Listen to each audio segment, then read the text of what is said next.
Hello friends, welcome to Kavi Kanji.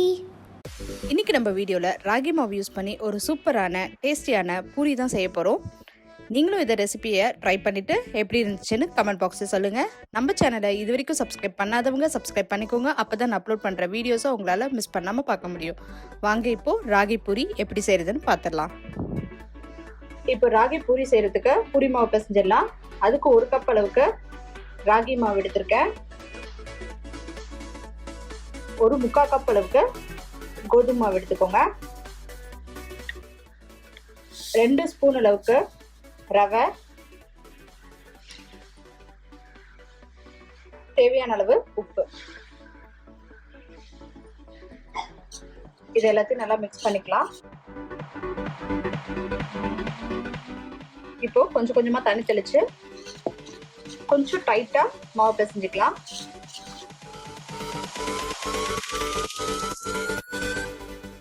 இந்த ராகி கூட கோதுமை மாவு இல்ல மைதா மாவு கலந்தாதான் உங்களுக்கு பூரி உப்பலா வரும், இல்லைன்னா அப்படியே தட்டத்தட்டையே வரும். அதனாலதான் நம்ம கொஞ்சம் கோதுமை மாவு கலந்துருக்கோம்.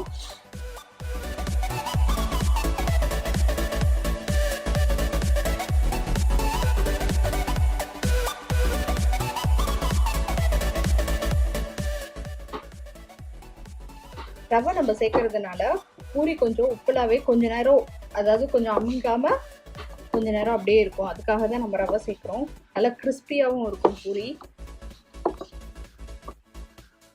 தண்ணி நிறைய சேர்த்துறாதீங்க, கொஞ்சம் கொஞ்சமா சேர்த்து கொஞ்சம் டைட்டாவே இருக்கணும் மாவு. அப்பதான் பூரி எண்ணெய் பிடிக்காது.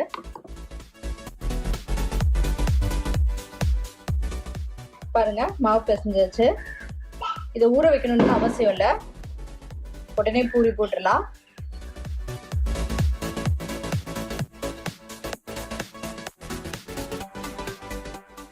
இந்த மாதிரி உருட்டிட்டு சின்ன சின்ன போர்ஷன்ஸா எடுத்து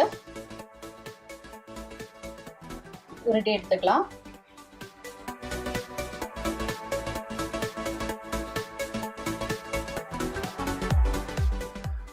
இந்த அளவுக்கு திக்னஸ்க்கு எல்லா பூரியும் தேய்ச்சி எடுத்துக்கோங்க.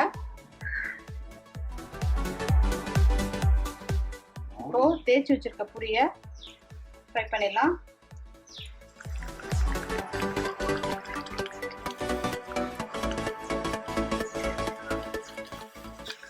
எண்ணெய் நல்லா காஞ்சிருக்கணும், அப்பதான் பூரி நல்லா உப்பலா வரும்.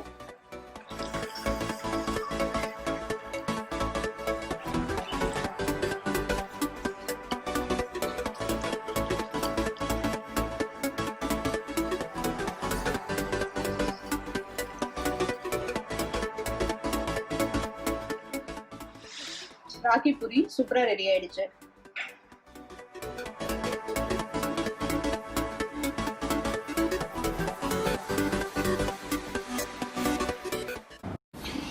Thanks for watching this video. உங்களுக்கு இந்த வீடியோ பிடிச்சிருந்துச்சுன்னா லைக் பண்ணுங்க, ஷேர் பண்ணுங்க, கமெண்ட் பண்ணுங்க.